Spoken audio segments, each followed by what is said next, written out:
Speaker, my question is to the Minister of Education. Tonight, the Niagara District School Board will be voting on whether or not to close down Beamsville District Secondary School, South Lincoln High School, and Grimsby Secondary School. Closing these schools would leave enormous holes in the communities of Lincoln, Grimsby, and West Lincoln. But there's still time to do the right thing and listen to the parents, teachers, and children in Niagara.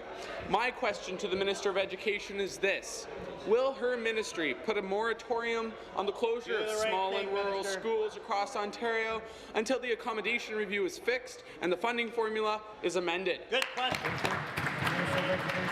Thank you, Speaker, and I want to thank the member opposite for this question. Mr. Speaker, as I've said in this House as recently as yesterday, an arbitrary moratorium is not the approach, Mr. Speaker. There is no one-size-fits-all solution when it comes to our local schools.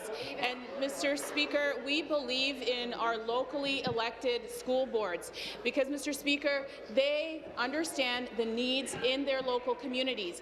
We put in place an accommodation review processes that requires school boards to consult with the school community, Mr. Speaker, and that includes with their local municipalities, with their coterminous boards, with students, with parents, so that they get these locally made decisions right. Mr. Speaker, this is about ensuring that the locally elected school boards do what is in the best interest of their local schools. Supplementary.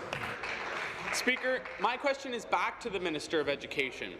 Perhaps the minister won't listen to the constituents in my riding, but if she's not going to do the right thing in my riding, perhaps she will listen to the students and parents from the rest of Ontario.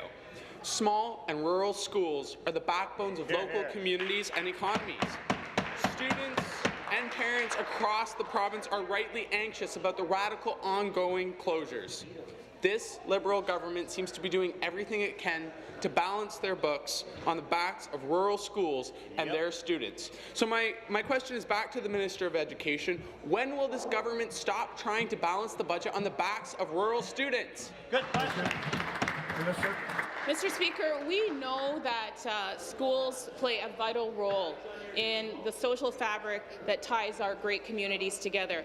And, Mr. Speaker, I want to say to the member opposite that we are continuing to invest in our schools, and our local schools are really the centre of our communities. We have increased the funding to schools by 59% since 2003, Mr. Speaker. I want to also point out in the member's own riding, we have invested in 12 new and improved schools since 2003. So let me bring to the member's attention that $8.9 million was spent to build the new 20 Valley Public School, $11.3 million to build a new Binbrook School, and $1.5 million for new childcare spaces. And, Mr. Speaker, I can go on with the list of 12 new schools in that member's own riding because we believe in investing in public education here. Be seated, please.